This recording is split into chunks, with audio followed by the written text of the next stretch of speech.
इन्हें सताया करता है और इनके पत्नी को इनके भाई अपने पास रख लिया है। और फिर भी ये डर है कि पत्नी को तो रख लिया, वो तो जो है से हो रहा है, पर हमारे भी जान ये छोड़ने वाला नहीं है। तो भागते भागते सुग्रीव जी महाराज को ऐसा लगा कि हम कौन सा कंदराओं में जाकर छिप जाए। तो उन्होंने विचार किया कि ऋषिमुख पर्वत पर बाली कभी आ नहीं सकता है। क्यों? क्योंकि बाली का श्राप है कि ये पर्वत पर कभी आ नहीं सकता है। सुग्रीव जी महाराज उसी पर्वत पर आज डेरा डाले हैं और जैसे राम और लक्ष्मण मार्ग में आ रहे हैं तो जैसे सुग्रीव जी महाराज का नजर दौड़ा कि नीचे पहाड़ी के नीचे कोई दो राजकुमार आए हैं। हनुमान जी को इन्होंने वेश को बदल कर जाके उनसे पता लगाने को कहा कि कहीं ये हमारे बाली का तो कोई षड्यंत्र नहीं है जो हमें मारने के लिए बुलाया है। तो नजर इधर कीजिए।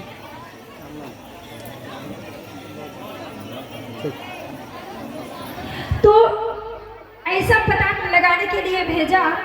हमारे हनुमान जी जैसे आए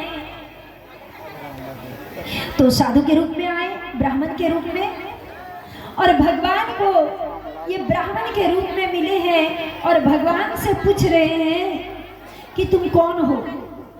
भगवान कहते हैं कि हम दो राजकुमार महाराज दशरथ के पुत्र हैं, हम अयोध्या से चलकर आए हैं। लेकिन हे साधु महाराज, हम तो अपना वेश बता दिए, लेकिन तुम बताओ कि तुम कौन हो। प्रभु श्री राम जी, प्रभु ये हनुमान जी महाराज प्रभु को पहचान गए कि ये कोई साधारण नहीं है, ये तो ब्रह्म का आवागमन हो गया है। श्री हनुमान जी इनके चरणों में दंडवत प्रणाम किए हैं और दंडवत प्रणाम किए हैं तो हमारे प्रभु श्री राम जी इन्हें उठाया नहीं है। जबकि रामायण में रामचरितमानस में दर्शन कीजिएगा माताओं, तो जहाँ जहाँ प्रभु के जो शरणागति हुए हैं प्रभु उन्हें तुरंत उठाए हैं, लेकिन आज श्री राम जी को उठाए नहीं है। क्यों? क्योंकि इन्होंने कपट का रूप धारण करके गया है। और भगवान कहते हैं कि निर्मल मन जन सो मोहि पावा, मोहि कपट छल छिद्र न भवा। जब तक ये अपने रूप असली रूप प्रकट नहीं किए तब तक भगवान आज हनुमान जी को नहीं उठाए हैं। और जब ये असली रूप में आए तो भगवान से वार्तालाप हुआ और सभी हाल भगवान ने बजरंगबली को सुनाया। उसके बाद बजरंगबली सुग्रीव जी महाराज के पास ले गए। सुग्रीव जी महाराज और प्रभु श्री राम से वार्तालाप हो रही है। सुग्रीव जी महाराज कहते हैं कि हे प्रभु, जो गति तोरी सो गति मोरी। हमारे भी पत्नी हमारे भाई हरण कर लिया है और मैया सीता का भी इधर हरण हो गया है। क्या करना चाहिए? आखिर कारण क्या है बताओ। प्रभु श्री राम कहते हैं कि सबसे हम सुखी ना हो लेकिन हमारे भक्त हर समय सुखी हो। तो जैसे अपना कारण सुग्रीव जी महाराज बताए तो आज प्रभु श्री राम जी जाकर के बाली का वध किए। बाली का वध करके उनके पुत्र का युवराज पद दिए हैं और इधर सुग्रीव जी को अपने गृहस्थ जीवन यापन करवाए हैं। अब भगवान श्री राम कहते हैं कि चलो बहुत हो गया, हम चतुर्मास तक इसी ऋषिमुख पर्वत पर निवास करते हैं। तब तक सुग्रीव जी महाराज बानर थे और बानरों के राजा सुग्रीव जी महाराज को भगवान श्री राम बना दिए। बोले कि जब तक हम चतुर्मास हम ये ऋषिमुख पर्वत पर बिताते हैं तब तक तुम सारी सेनापति के साथ हमारे सीता की खोज में लग जाओ, क्योंकि तुम्हारा काम कर दिए हैं तो अब तुम भी तो हमारा काम करेगा। अब ये जैसे ऋषिमुख पर्वत पर आए, सुग्रीव जी अपने महल में रहने लगे और तब भगवान को ये याद करना भूल गए। सबका स्वभाव होता है माताओं, जब तक हमारे अंदर दुख होता है तो हम ये काली माता का पूजन इसलिए करते हैं कि इनसे कुछ हमें पाना है। पाने की लालसा जिनका नहीं है वो कभी पूजा करने के लिए शायद कोई एक आते हैं, लेकिन सब कोई एक इच्छा प्रकट करके आते हैं कि हमें इनसे कुछ पाना है। आज सुग्रीव जी महाराज भगवान को भूल गए, इनका दुख समाप्त हुआ और ये भगवान को भूल गए। चतुर्मास बीत गया, सीता की कोई खबर नहीं है। एक दिन महाराज श्री राम ने लक्ष्मण जी से कहे कि हे लक्ष्मण, जिस बाण से हम बाली का वध किए हैं ना लक्ष्मण, उसी बाण से सुग्रीव का वध करेंगे। लक्ष्मण भैया बोले कि अगर वध ही करना है तो इतने देर की बात क्या है, अरे बाण निकालो, चलो हम अभी वध कर देते हैं। श्री राम जी कहते हैं नहीं। श्री राम जी क्या कहते हैं? नहीं, आज नहीं वध करनी है। क्यों? क्योंकि माताओं, जो शुभ कार्य होता है उसे तत्पर कर देना चाहिए, लेकिन जो अशुभ कार्य होता है ना, किन्हीं को दंडित करना, किन्हीं को परेशानी में डालना, किन्हीं का वध करना, ये हमें कल की ओर खींच देना चाहिए। क्यों? क्योंकि कल तक हमारे दिमाग चेंज हो जाए या तो फिर उसका जो गति है उसमें परिवर्तन हो जाए। अब ये श्री राम जी लक्ष्मण भैया को मना किए और तब लक्ष्मण भैया सुबह उठकर सुग्रीव जी महाराज के पास जाते हैं। क्रोध में आकर कहते हैं, बताओ तुमने सीता मैया का पता लगाया? अब सुग्रीव जी का दिमाग खुला है कि हमने कौन सा गम में खो गए थे। सुग्रीव जी महाराज तुरंत प्रभु के चरणों में आते हैं, दंडवत प्रणाम करते हैं, कहते हैं प्रभु सब आपकी लीला की करनी है, आपकी लीला ने हमारे ऊपर ललाहित हो गई जिसके कारण हम सब कुछ भूल गए।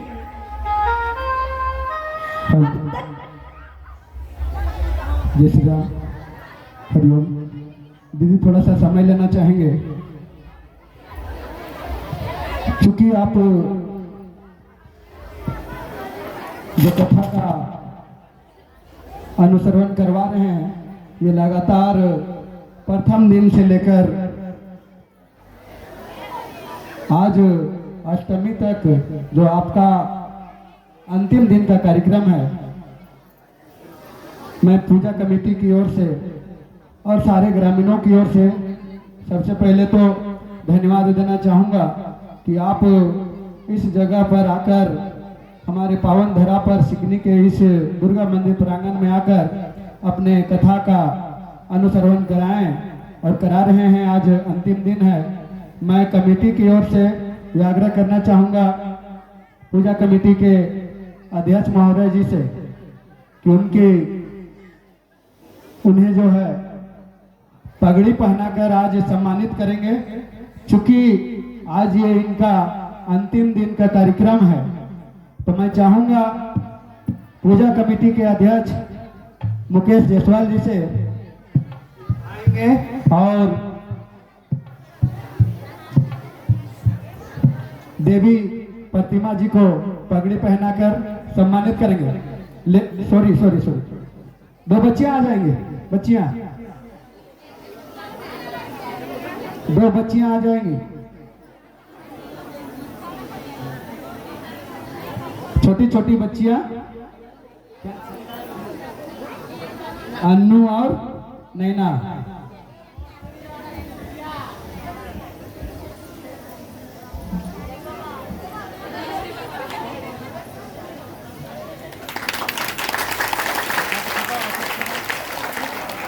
ये इनका आज अंतिम दिन का कार्यक्रम है और अंगवस्त्र देकर भी सम्मानित करेंगे।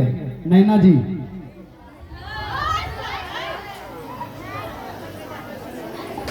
इनके कार्यक्रम की प्रशंसा काफी हुई है और आज इनका अंतिम दिन का कार्यक्रम जो चल रहा है और आगे मैं इस कथा में जो म्यूजिशियन हैं, जो इनका साथ दे रही हैं, जो दे रहे हैं, उन्हें भी कमेटी की ओर से मैं आग्रह करना चाहूँगा।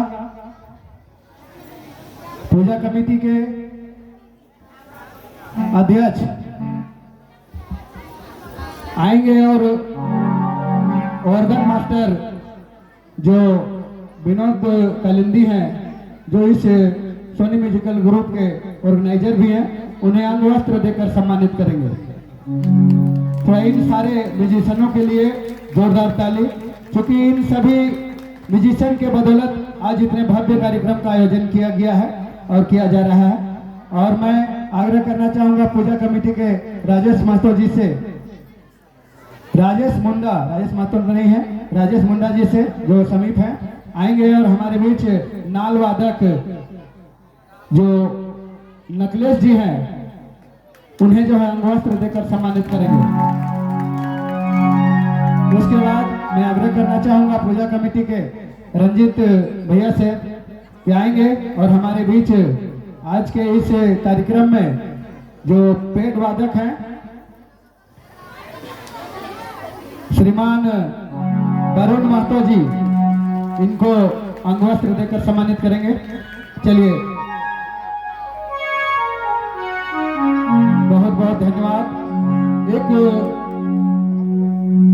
छोटा सा जिन्हें सम्मानित करना है, जो देवी प्रतिमा जी के सहयोगी कथावाचक हैं आशा जी, वो जो है अभी मंच पर नहीं है, आएंगे तो उन्हें भी सम्मानित किया जाएगा।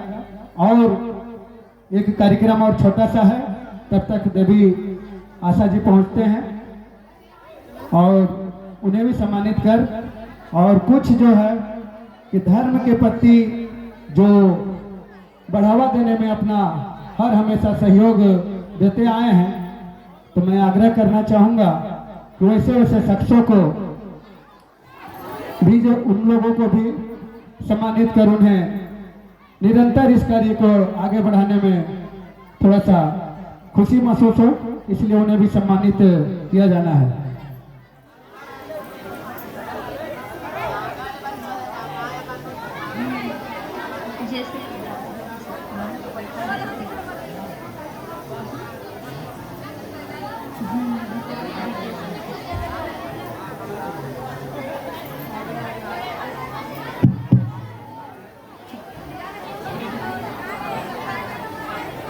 जैसा कि और थोड़ा सा समय लेना चाहेंगे कि उधर बच्चियां लोग शांत रहिएगा।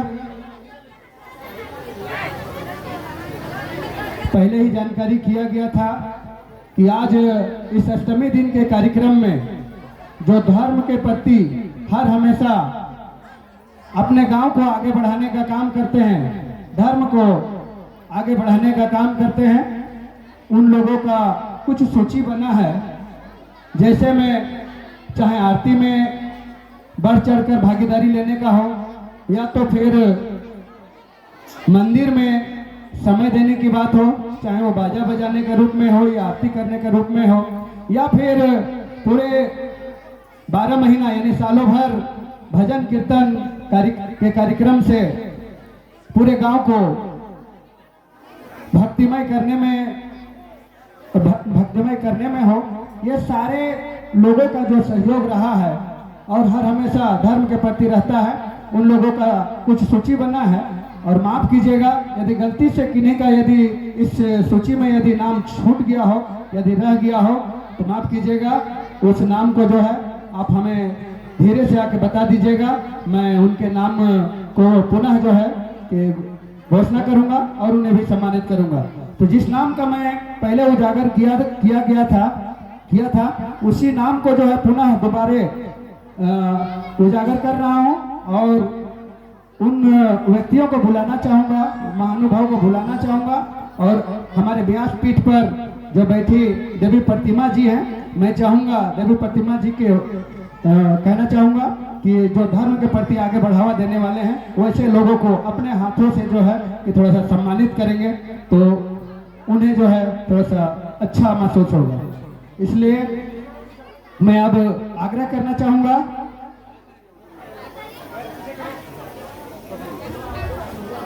सारे कमेटी के सदस्य यदि रहते तो बहुत अच्छा बात है, क्योंकि इतना लंबा लाइन है ये इस लिस्ट में कि एक ही आदमी जो है बोलेंगे तो थोड़ी सी बात नहीं है। लेकिन चलिए, सारे कमेटी के सदस्य यदि हैं तो प्रेजेंट हो जाएंगे, अन्यथा जिधर भी हैं चलिए अपने काम में हैं, अच्छी बात है। मैं आग्रह करना चाहूँगा भुवनेश्वर करमाली जी से, पिता नेवालाल करमाली आएंगे और हमारी आज की कथावाचिका देवी प्रतिमा जी, उनके माध्यम से जो है तो उन्हें अंग वस्त्र देकर सम्मानित किया जाना है, जो कि हर हमेशा धर्म के प्रति थोड़ा सा आगे रहते हैं और हमेशा जो है कि धर्म को आगे बढ़ाने में अपना भूमिका निभाते हैं। ये हैं भुवनेश्वर करमाली, पिता नेवालाल करमाली। और उसके बाद है प्रदीप जायसवाल, पिता सुदर्शन प्रसाद जायसवाल, वो भी आएंगे और हमारे जो प्रवचन करता है उन्हें जो है अंग वस्त्र देकर सम्मानित करेंगे। इसके बाद हम अपना नाम तो नहीं लेना चाह रहे थे, लेकिन लिखा हुआ है लिस्ट में नाम, उमाशंकर महतो, पिता देवकी महतो, वो भी आएंगे और देवी पत्नी, जोरदार ताली हो जाए इनके लिए।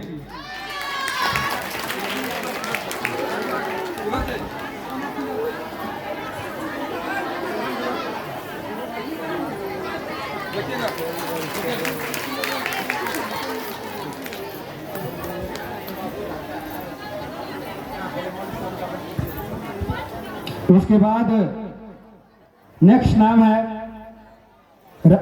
रामरंजन करमाली, पिता नेवालाल करमाली। रामरंजन करमाली यदि हैं तो आ जाएंगे। उसके बाद कंतु महतो, फुटू महतो जो बिरोने निवासी हैं वो भी आ जाएंगे। उसके बाद उमेश ठाकुर, पिता बल्लू ठाकुर, वो भी आ जाएंगे और देवी प्रतिमा जी से अंग वस्त्र देकर सम्मानित करेंगे देवी प्रतिमा जी। उसके बाद नरेश ठाकुर, पिता रेंगटू ठाकुर, नरेश ठाकुर पिता रेंगटू ठाकुर यदि हैं तो आवेंगे। यह है रामरंजन करमाली, पिता नेवालाल करमाली। और उसके बाद हैं मथुर महतो, पिता मेहिलाल महतो, यदि हैं तो आवेंगे। और उसके बाद है इंद्रनाथ साव, पिता जगदीश साव। उसके बाद है, तो जल्दी जल्दी आइएगा, ये है नरेश ठाकुर, पिता रेंगटू ठाकुर हैं। उसके बाद माथुर महतो, ये इंद्रनाथ साव हैं, पिता जगदीश साव। उसके बाद है ये माथुर महतो, मेहिलाल महतो। उसके बाद है दिनेश साव, पिता परन साव। उसके बाद है सीताफल महतो, पिता दसई महतो जो बिरोने निवासी हैं। ये है कंतु महतो, पिता फुटू महतो। अंग वस्त्र देकर खुद जो है प्रवचन करता देवी प्रतिमा जी इन्हें सम्मानित कर रही हैं। और उसके बाद है ये दिनेश साव, पिता परन साव। और उसके बाद सीताफल महतो, दसई महतो। उसके बाद टेको प्रजापति, आई टेको प्रजापति, कुशल प्रजापति, गल्लू प्रजापति, शोधन प्रजापति, सोहन प्रजापति, बगदू प्रजापति और लक्ष्मण करमाली, जलधर करमाली, टुप्पू महतो, काशी महतो, पिता काशी महतो, अर्जुन महतो, पिता कंगलू महतो, मनोज महतो, पिता जयनंदन महतो, दिलीप महतो, पिता जितम महतो, गोपाल महतो, दिलीप महतो, पिता जितम महतो हैं। इन्हें अंग वस्त्र देकर सम्मानित करेंगी देवी प्रतिमा जी। उसके बाद गोपाल महतो जो बिरोने निवासी हैं वो भी यदि हैं इस कार्यक्रम में तो आएंगे। उसके बाद है मोतीलाल साव, पिता श्यामलाल साव। उसके बाद है जोधा चौकीदार, जो हर हमेशा बुजुर्ग तो हैं लेकिन हर हमेशा धर्म के प्रति और इस मंदिर के प्रति हमेशा जो है सजग रहते हैं। ये है मनोज महतो, पिता जयनंदन महतो, मोतीलाल साव, श्यामलाल साव पिता, उसके बाद झोदा चौकीदार, उसके बाद है संतोष महतो, पिता कजरू महतो, उसके बाद है लटलू महतो जो शिवालय मंदिर निवासी हैं, लटलू महतो।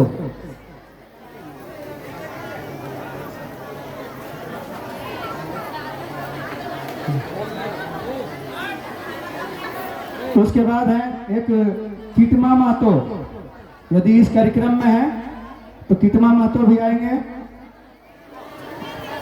ये है मोतीलाल साव।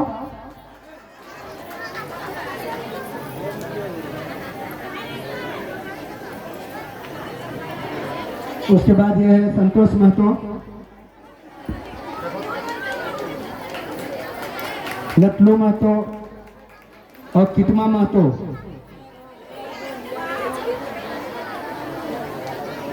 सारे को अंग वस्त्र देकर सम्मानित किया जा रहा है। ये धर्म के प्रति हर हमेशा सजग रहते हैं और हमेशा जो है कि आगे बढ़ाने का काम करते हैं। उसके बाद हैं प्रेम कुमार, पिता धनवा महतो आएंगे और देवी प्रतिमा जी से अंग वस्त्र लेकर धर्म के प्रति जो आप लोग का कार्य है उसे जारी रखेंगे।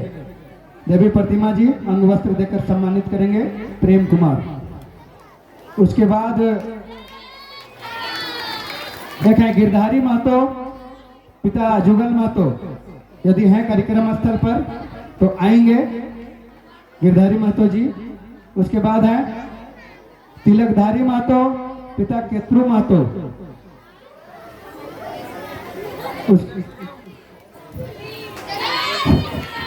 यह है गिरधारी महतो, पिता जुगल महतो।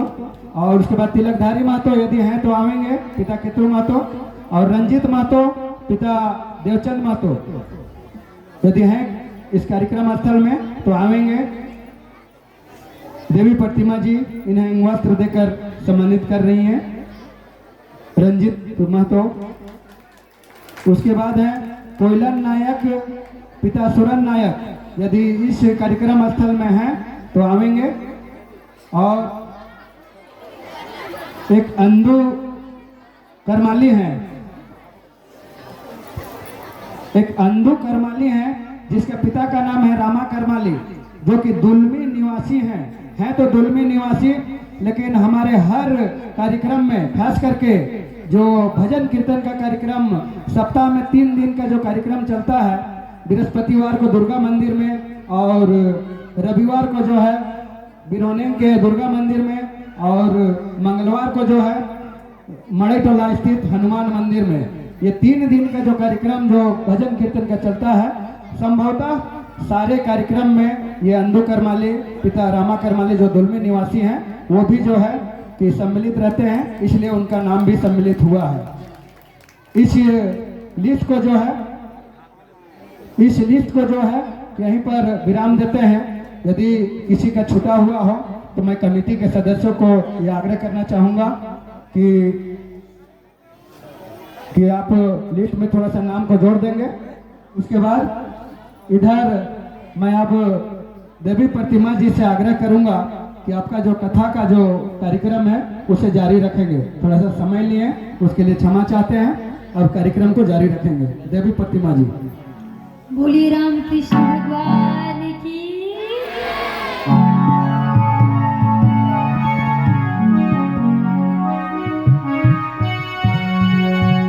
देव के देव महादेव की, वीर बजरंगबली की। आइए हम सब कथा की ओर चलते हैं। यहाँ पे अब हमारे सुग्रीव जी महाराज सभी कपियों को बुलाए हैं और मैया सीता की खोज करने के लिए भेज रहे हैं। सभी कपियों ने आपस में विचार करके और समुद्र के किनारे पहुंच गए। कहाँ पहुंच गए? समुद्र के किनारे पहुंच गए। और जब समुद्र के किनारे पहुंच गए तो इन्होंने मन में विचार करने लगा, आपस में विचार करने लगा कि अब तो इतने अथाह समुद्र है, अब किधर जाना है। जैसे इन्होंने विचार किया तो विचार करते करते एक बार संपाति की ओर दृष्टि पड़ा। ये कौन है? ये जटायु जी महाराज का भाई है। कौन है? जटायु जी महाराज का भाई। अब इनके ओर जैसे दृष्टि गया तो संपाति ऋषि इन सभी कपियों को खाने के लिए तैयार है, कई दिन से भूखे हैं। सो इन्होंने कहने लगा कि अब हमारे बहुत सारा आहार मिल गया है। जैसे वो खाने की चिंतन बनाए वैसे एक कपियों में से एक कपि कहता है कि धन्य है जटायु जो मैया सीता की सहायता करने में अपने जान को न्यौछावर कर दिए। जैसे इन्होंने जटायु जी महाराज का नाम लिया तो संपाति कहते हैं कि अरे जटायु के जानने वाले कौन हैं? उसके कपियों के नजदीक आए संपाति और सभी कपियों से और उनसे वार्तालाप हुई। सभी जटायु की कथा सुनाए आज सभी कपि। और तब हमारे संपाति आज पश्चाताप कर रहे हैं, कहे कोई बात नहीं है, हमें भी कोई ब्राह्मण कहे थे, कोई संत जन कहे थे कि जब राम जी की अवतार हो जाएगा और मैया सीता की खोज में जब तुम सहायता करेगा तो एक बार इन्होंने चंद्रमा तक उड़ने का प्रयास किया था। और जब चंद्रमा की ओर उड़ा तो वहाँ की जो ताप है, ताप से सारा पंख इनका जल गया था। तो उसी समय तपस्वी एक कहे थे ब्राह्मण देवता कि जब राम जी सीता माता के वियोग में वन में घूमेंगे और किसी वानर सेना को तुम सीता माता के बारे में पता उसे कर देगा तब तुम्हारे ये नई नवेली पंख आ जाएंगे। आज संपाति ऋषि मैया सीता का पता बताए हैं तो जामवंत जी महाराज कहते हैं कि थोड़ा और कुछ बताओ। सीता मैया अशोक वाटिका में है, समुद्र के किनारे त्रिकुट पर्वत है। त्रिकुट पर्वत पर एक अशोक वाटिका है जहाँ सीता मैया को रावण चुरा करके ले गया है और वहाँ रखा है। अब हे संपाति कुछ और बताओ जिससे हमें सीता मैया को खोजने में थोड़ा और भी मदद मिले। ये कहते हैं कि कुछ और तो नहीं बता सकते हैं लेकिन हाँ एक सहायता जरूर कर सकते हैं। क्या? आपके सेनापतियों में कौन सा सेनापति वहां तक जा सकता है ये बता सकते हैं। कौन सा सेनापति जा सकता है? ये संपाति कहते हैं कि जो वानर सेना 100 योजन के समुद्र को पार कर सकते हैं छलांग में, वही सेनापति मैया सीता की खोज करने में सफल होंगे। अब सारे वानर सेना के साथ हमारे जामवंत महाराज जामवंत जो ये क्या है तो एक वृद्ध व्यक्ति है। कोई भी अगर कार्य योजना हम करने को चलते हैं माताओं तो कोई भी कार्य योजना में हमें एक बुजुर्ग को लेकर के वो कार्य को करना तो ये बड़ा उत्तम माना जाता है। आज हमारे जामवंत जी महाराज कहते हैं कि कौन ऐसे सेनापति, कौन ऐसे वानरों में श्रेष्ठ है जो 100 योजन की छलांग लगा सकते हैं। सभी कोई कहते हैं हम 70 किलोमीटर की दूरी कर सकते हैं, कोई 75, कोई 95, सब कर रहे हैं, कोई 99 तक आए लेकिन 100 योजन में किन्हीं का सर ऊपर नहीं उठ रहा है। अब सभी का सर नीचे हो गया, सभी बक बक बोलते रहे। क्योंकि देखिए माताओं सावधान होकर सुनिएगा, जो काम नहीं करते हैं वो हमेशा बोलते हैं टपाटप, और जो काम करते हैं वो कभी बोलते नहीं हैं। हमारे वीर बजरंगबली ध्यान मग्न होकर बैठे हैं और जितने वानर सेना है सभी कह रहा है कि हम 70 किलो, हम 75 किलोमीटर की यात्रा तय कर सकते हैं। लेकिन हमारे बजरंग बली कुछ भी नहीं बोले।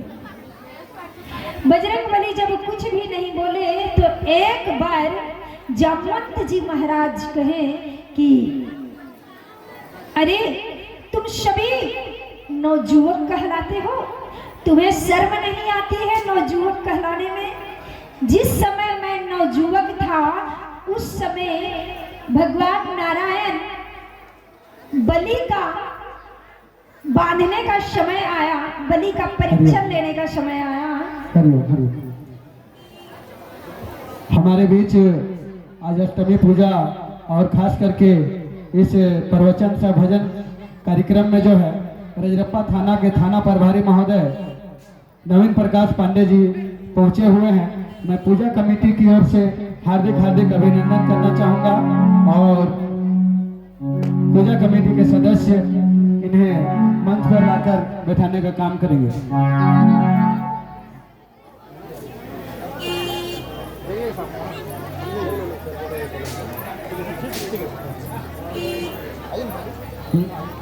चलिए दीदी कार्यक्रम को जारी रखेंगे।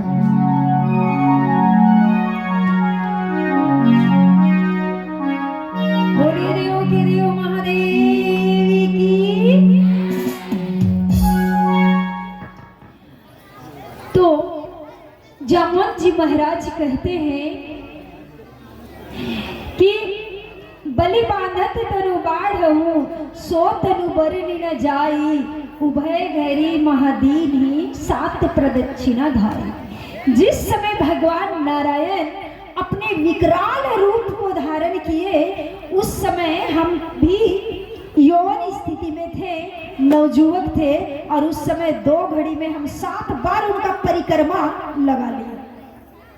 और तुम सब कहते हो कि हम नवजुवक हैं और सभी कहते हैं कि हम छलांग 100 योजन का नहीं लगा पाएंगे।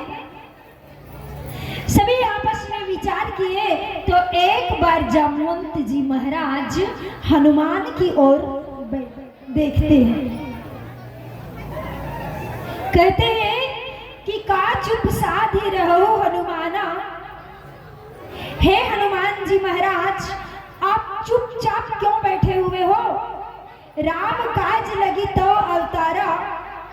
तुम्हारे जो अवतार हुए हैं हनुमंत जी महाराज, वो राम काज के लिए तुम्हारा अवतार हुआ है। प्रभु आज जब ये हमारे वीर बजरंग बली सुन रहे हैं तो मन में उनका जो स्वाभिमान है वो स्वाभिमान जागृत हुआ। और तब इतना जब वो सुने तो सुनत ही भयो पर्वतकारा, ये पर्वत के समान अपने शरीर को विकराल रूप में प्रकट किए हैं। अब बोल रहे जामवंत जी महाराज, अब बताइए कि हमें क्या करनी है, क्या करें? लंका जाकर समस्त लंकापति को अपने मुट्ठी में पकड़ के ले आए, मैया सीता को यहाँ ला के रख दे कि लंका को उखाड़ कर ला के रख दे। क्या करें? आप निर्णय कीजिए शीघ्र अति शीघ्र। जामवंत जी महाराज कहे कि नहीं नहीं पुत्र, तुम्हें ना लंका जानी, लंका उखाड़ कर लानी है, ना रावण को मारना है और ना मैया सीता को लाना है। ये सब कार्य करने के लिए हमारे प्रभु श्री राम जाएंगे। केवल तुम्हें इतना करना है कि जाकर के मैया सीता का पता लगाना है और सीता का पता लगाकर और तुम्हें आ जाना है।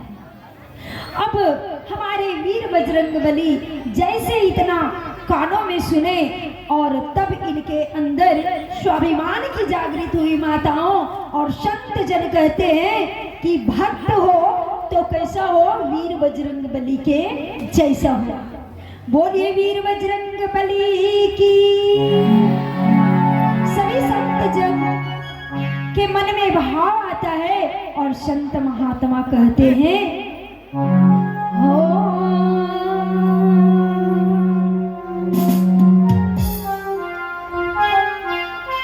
ओ दुनिया में देव हजार हुए हनुमान तुम्हारा क्या कहना। दुनिया में देव हजार हुए हनुमान तुम्हारा क्या कहना।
छलांग मार सकता है। जामवंत जी महाराज कहते हैं कि सीता की खोज करी तूने, उन 7 समुंदर पार किया।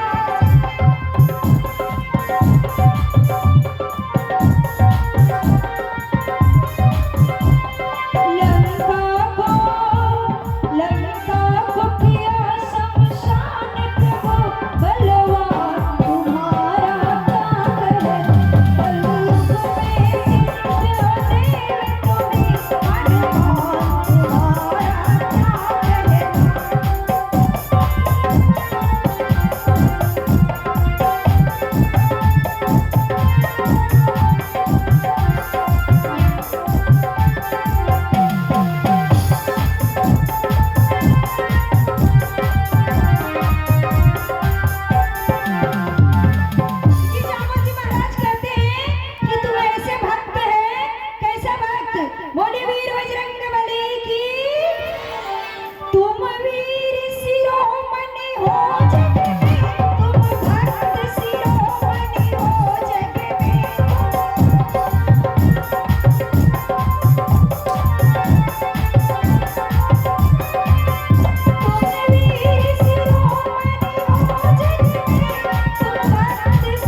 इसको बजाते रहे। सभी से आग्रह है, सभी दर्शकों से आग्रह है कि कृपया करके आप अपने ताली को निरंतर बजाते रहें।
आज हनुमान जी महाराज आए हैं और ये समुद्र को किस प्रकार से पार किए माताओं। संत जन कहते हैं कि झिमी अमोघ रघुपति करवाना और यही भांति चले हनुमान। अरे राम जी का जब बाण निकल जाता है ना तो ये बाण कभी विफल नहीं होता है। मानो आज जब कपी झूठ चले तो किसी ने श्री राम जी के चरण में मस्तक नहीं नवाया, लेकिन हमारे वीर बजरंग बली जब आज चले हैं सीता माता को पता लगाने के लिए तो इन्होंने प्रभु श्री राम के चरणों में दंडवत प्रणाम करके निकला। और ये निकले, इससे हम सभी समाज के भाइयों एवं बहनों को ये सीख मिलता है कि जब हम शुभ कार्य को करने चले ना तो अपने घर में जो बूढ़े माता पिता दादी दादा है उनके चरण स्पर्श अवश्य करें। तो हमारे जो बिगड़ने वाला काम होता है वो बन जाता है। किसी में धैर्यता नहीं थी कि 100 योजन पाठ करना है, लेकिन हमारे वीर बजरंग बली आज भगवान आशीर्वाद दिए हैं और आशीर्वाद के साथ आज हनुमान जी 100 योजन के समुद्र में छलांग लगाए हैं। मार्ग में इन्हें बहुत सारा बाधा मिली और जब ये बाधा मिली तो ये समस्त बाधाओं को झेलते हुए ये आज जा रहे हैं। यहाँ सर्पों की माता जब मिली तो ये कहने लगी कि हे हनुमान, हमें जोरों की भूख है, बस हमारा तुम भोजन बन जाओ। हनुमान जी कहते हैं कि बस हे माता जी, हमें बस मैया सीता की पता करने दो और भगवान श्री राम के पास सूचना करने दो, उसके बाद तुम हमें खा जाना। ये मैया कहती है कि नहीं, हम अभी अभी तुम्हें खाकर रहेंगे। हनुमान जी बोले कि अगर तुम्हारा मर्जी हो तो हमें खाओ। वो जैसे 100 योजन का मुख को फैलाई, हनुमान जी उनसे कई गुना बढ़ गए। उससे भी वो बढ़े तो हनुमान जी हमारे उससे भी कई गुना बढ़ते जाते। हनुमान जी महाराज सोचते हैं कि जब कोई मंजिल को हमें हासिल करना है ना माताओं, तो हमें बड़े बन के मंजिल को हासिल हम कभी नहीं कर सकते। हम छोटे सा रूप धर के वो मंजिल हासिल कर सकते हैं। जैसे वो सुरसा नाम की एक दैत्य जैसे अपना मुख को फैला दी 100 योजन तक, तब तक हमारे हनुमान जी एक मच्छी का रूप धारण किए और उनके मुख में प्रवेश किए। उनके अंदर जितना भी अतड़ी पसली था सबको दर्शन करके और ये निकल गए। बोले कि भैया अब तुम खा नहीं पाई, अब तो हम तुम्हारे उधर से निकल गए। वो माता जी कहती है कि हम तुम्हें खाने नहीं आए थे हनुमत, अरे हमें तो देवताओं ने परीक्षा लेने के लिए भेजे थे, तुम्हारे बल और बुद्धि का परीक्षा लेने के लिए भेजे। तुम शरीर विकराल रूप से बनाए, इससे तुम्हारा बल का पता चला, और तुम सूक्ष्म रूप जो धारण किए, इससे तुम्हारा बुद्धि का पता चला। जाओ, अब तुम्हें कोई रोक नहीं सकता है, तुम अपने मंजिल को पा करके रहेगा। आज श्री हनुमान जी को ये आशीर्वाद दी है, और हमारे हनुमान जी जा रहे हैं, मार्ग में फिर इन्हें कोई रोकता है। इसके बाद ये लंका में प्रवेश करते हैं। लंका में जब हम विदेशों में जाते हैं माताओं, तो वहाँ पे हमें पासपोर्ट की आवश्यकता पड़ती है, क्योंकि वहाँ भी हमारे पास गार्ड रहते हैं। ठीक उसी प्रकार से लंका नगरी की एक सेनापति है जिनका नाम लंकिनी है। अब ये लंकिनी जी लंका की पहरा कर रही है, हनुमान जी वहां गए हैं। हनुमान जी को देखी तो ये कहती है कि छोटे से रूप धरकर तुम चोर की भांति जा रहे हो हमारे लंका में प्रवेश करने के लिए। हनुमान जी महाराज कहते हैं कि अगर चोर को पकड़ना है ना, तो सबसे बड़े चोर रावण तुम्हारा लंका में बैठा हुआ है, उसे जाकर पकड़ो। अरे हम तो चोर नहीं है। दोनों में वार्तालाप हुई। ये लंकिनी लंका में प्रवेश नहीं करने की आदेश दे रही है। हनुमान जी मारे एक मुष्टिका कस के बोले, जय श्री राम। आज लंकिनी का वही वध किए हैं। लंकिनी समझ गई, जिस एक बार में वो घायल हो गई, ये समझ गई कि अब हमारा अंतिम दशा होने वाला है। श्री हनुमान जी वहां से चले हैं, इन्हें मोक्ष की प्राप्ति दिए हैं, वहां से चले हैं। और तब हनुमान जी महाराज ऐसे भक्त खोज रहे हैं, संपूर्ण लंका में छलांग मारे, लेकिन कहीं यहाँ इनको राम भक्त नहीं मिल रहा है। कथानक ऐसा हुआ कि वो रात में कोई भक्त के घर के समीप बैठे हैं, और वो भक्त कौन है, तो रावण के सगे भाई विभीषण है। विभीषण जी महाराज जब प्रातः जगे माताओं, तो वो चाय चाय की आवाज करके नहीं जगे, ध्यान देना। वो प्रातः जब जगे हैं तो राम राम राम राम कह के जगे हैं। और जब राम राम की आवाज हमारे वीर बजरंगबली के कानों में गूंजा, तो ये सोचने लगे कि आखिर यहाँ कौन सा राम भक्त है। तो प्रभु हनुमान जी आज विभीषण के घर में आए हैं, और विभीषण जी महाराज जैसे घर के बाहर निकले, तो आज विभीषण जी महाराज से भेंट हुई प्रभु हनुमान जी से। आज दोनों में राम कथा चली है। हरिओम हरिओम हरिओम। अभी अभी हमारे इस अष्टमी पूजा के दिन में जो भजन और प्रवचन का जो कार्यक्रम चल रहा है, इस कार्यक्रम में श्रीमान गिरिडीह सांसद चंद्रप्रकाश चौधरी के सुपुत्र पीयूष चौधरी मंच पर पहुंच चुके हैं। पूजा कमेटी की ओर से इन्हें हार्दिक अभिनंदन करता हूं, और मैं अब आग्रह करना चाहूंगा समय को ध्यान में रखते हुए पूजा कमेटी के अध्यक्ष महोदय से कि वो आएंगे, पूजा कमेटी के अध्यक्ष आएंगे, और हमारे बीच थाना प्रभारी महोदय पहुंचे हुए हैं।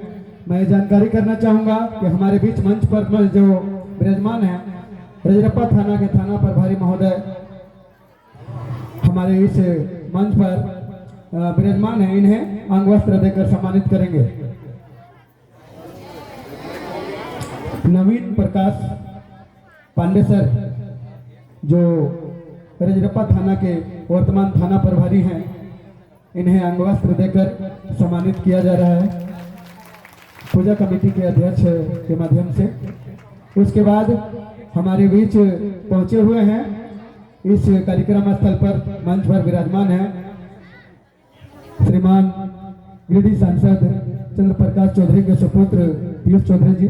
तो मैं आग्रह करना चाहूंगा छोटेलाल जी से कि आएंगे और इन्हें अंग वस्त्र देकर सम्मानित करेंगे। जो आज इस कार्यक्रम में सम्मिलित हुए हैं, मैं इन्हें कमेटी की ओर से और साथ ही साथ अपनी ओर से भी इन्हें धन्यवाद देना चाहूँगा। उसके बाद मैं आग्रह करना चाहूँगा पुनः पूजा कमेटी के बंटी जी से, क्या पाएंगे, कोई भी आ जाएंगे, बंटी या रोहित, राजेश, एक जन कोई भी आ जाएंगे। और इनके साथ चलकर आए हैं दुलमी प्रखंड के प्रखंड अध्यक्ष, इनके साथ पार्टी के लोग, इन्हें जो है ये सम्मानित करेंगे अंगवस्त्र देकर। पंकज जी, क्योंकि ये जो है कार्यक्रम थोड़ा सा हम समय लिए हैं, तो संक्षेप में मैं चाहूँगा कि हमारे बीच नवीन प्रकाश पांडे जी जो थाना प्रभारी हैं उपस्थित हैं, हम सबों को थोड़ा सा आशीर्वाद अपने वचनों से देंगे, थोड़ा अनुग्रहित करेंगे अपने वाणी से। नवीन सर। थैंक यू उमाशंकर जी।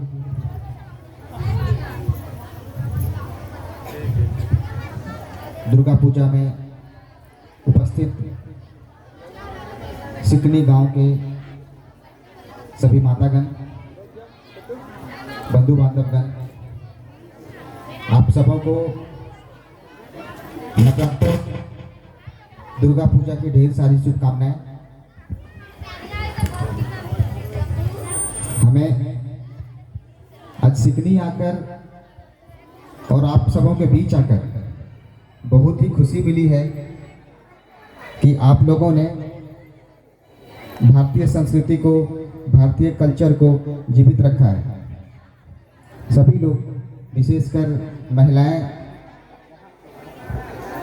मैं प्रवचन जो करता है उनका भी धन्यवाद देना चाहता हूं कि आपके प्रवचन में इतनी शक्ति है कि आपने रात का लगभग 11 बजने को है, बहुत से लोग दुर्गा पूजा के फास्ट में होंगे, उसके बाद भी लोगों को आपने बांधे रखा है, इसलिए आपकी पूरी टीम बधाई की पात्र है। और मैं पुनः सिकनी के आयोजक समिति के सभी सदस्यों को, अध्यक्ष महोदय को धन्यवाद देना चाहता हूं और आशा करता हूं कि आप लोग इस वर्ष की भांति हर एक वर्ष ऐसे ही अपनी संस्कृति को संजोए रखिए और हर एक वर्ष शांतिपूर्ण माहौल में दुर्गा पूजा का पर्व मनाइए। आप सभी लोगों से, विशेषकर महिलाएं हैं, मैं जो इस क्षेत्र में मेरा 6-7 महीना हुआ है, हमने जो अध्ययन किया है, हमें जो लगता है, मैं बहुत ही खुले विचार का व्यक्ति हूँ और सभी लोगों से, विशेषकर महिलाएं जो हैं, उनसे मेरा आग्रह होगा, आपके पूरे क्षेत्र में लगभग 60% लोग शराब का सेवन करते हैं, जो एक कुरीति के रूप में आप सबों के बीच जो है ना अपनी गहराई से जड़ जमाते जा रहा है। तो इस नवरात्र में आप सभी लोग, विशेषकर जो कुछ लोग पीछे बैठे हैं, हमने अभी भी देखा है कुछ लोग शराब पीकर इस नवरात्र में भी घूम रहे हैं, तो आपके ऊपर इस प्रवचन का प्रभाव पड़े और सभी लोग एक प्रण कीजिए अपने अंदर के इस रावण को, जो आपके अंदर नशे के रूप में अपना घर, अपना पैठ बनाया जा रहा है, आप सभी लोग उसको प्रण लीजिए और शपथ लीजिए कि आप लोग शराब का सेवन नहीं करेंगे, नशा मुक्ति की ओर पूरे सिकनी पंचायत को ले जाएंगे। इस मंच से पीयूष जी भी साथ हैं, पीयूष जी से मैं भी आग्रह करूंगा, ये समाज सेवी इस क्षेत्र के, इनके बातों का लोग ज़्यादा ये करते हैं, तो मैं इनसे भी आग्रह करूंगा आप सभी लोगों से, विशेषकर इस क्षेत्र को अगर आपको आगे बढ़ाना है तो नशा मुक्ति बहुत जरूरी है। तो इस नवरात्र से हम लोग प्रण लें कि हम लोग नशा मुक्ति के लिए जो भी हो सकता है, जो भी बन पाए, हम लोग उसके लिए काम करेंगे। फिर से एक बार उमाशंकर जी, पूजा कमेटी के सभी सदस्यगण और विशेषकर माताएं, सभी का बहुत बहुत आभार। जय हिंद, जोहार। बहुत बहुत धन्यवाद सर। सभी महिलाएं तो सक्रिय हैं, खास करके ये शराबबंदी की ओर, तो इन लोग का भी चाहत है कि नशा मुक्त यदि सिकनी गांव यदि हो जाए, सिकनी पंचायत हो जाए तो बहुत अच्छी बात है। और इसके लिए माताएं बहनें भी तैयार हैं। यदि तैयार हैं तो एक जयकारा जोरदार नारे के साथ लगाएंगे। बोल दो शेरा वाली मैया की। नशा मुक्ति की ओर सिकनी पंचायत होना चाहिए कि नहीं? चलिए, बहुत बहुत धन्यवाद। मैं अब संक्षिप्त में आग्रह करना चाहूँगा पीयूष जी से कि वो भी आएंगे और थोड़ा सा कम शब्दों में हम सबों के बीच अपने बातों को रखेंगे। बहुत धन्यवाद उमाशंकर जी, जो हर साल की भांति इस साल भी इतना भव्य आयोजन आपने सिकनी ग्राम वासियों के बीच रखा और बहुत अच्छा लग रहा है सारे हिंदू भाई बहन के बीच ऐसा एकता देख के कि हम सब धर्म के प्रति इतना रुझान रखते हैं, अपने संस्कृति के प्रति इतना रुझान रखते हैं। और जिस प्रकार से नवीन जी ने बोला कि नशा हमें मुक्त करना है हमारे सोसाइटी में, तो नवीन जी आपको बता दें सारे जितने भी सामाजिक युवक हैं हमारे प्रखंड में, हमारे विधानसभा क्षेत्र में, सबके माध्यम से करीबन 7,500 से ज़्यादा युवकों को हमने जोड़ने का काम किया, उन्हें खेल के प्रति प्रेरित करने का काम किया। और आने वाले वक्त में आप ही लोगों के बीच पढ़ाई शिक्षा के प्रति भी हम कुछ योजना लेके आएंगे। और मैं दिल से आभार करूंगा पूरे कमेटी के लोगों का जो इतना सफल आयोजन किया लोगों के बीच में। और दुर्गा पूजा की आप सबको बधाई। जिस प्रकार से सारी मातृशक्ति यहाँ पे आज बैठी हुई है, मैं भगवान से कामना करता हूँ कि आप लोग इसी तरह सशक्त हो, एक मजबूत निर्णय ले समाज के प्रति और अपने बीच एकता बनाए रखें। धन्यवाद। बहुत बहुत धन्यवाद पीयूष जी। अब मैं आग्रह करना चाहूँगा देवी प्रतिमा जी से, समय भी कम है, कथा भी बहुत आगे जाना है, तो अपने कथा को जो है जारी रखेंगे। देवी प्रतिमा जी। बोलिए भारत माता की। हमारे मंच पर माननीय पदाधिकारी जो पधारे हैं, ये भारत माता के सपूत बनकर आज आए हैं। कहीं ना कहीं आज वीर बजरंग बली का भूमिका इन्होंने निभाया है समाज में, इसलिए आइए हम सब एक बार जोरों से जयकारा मारेंगे। लगा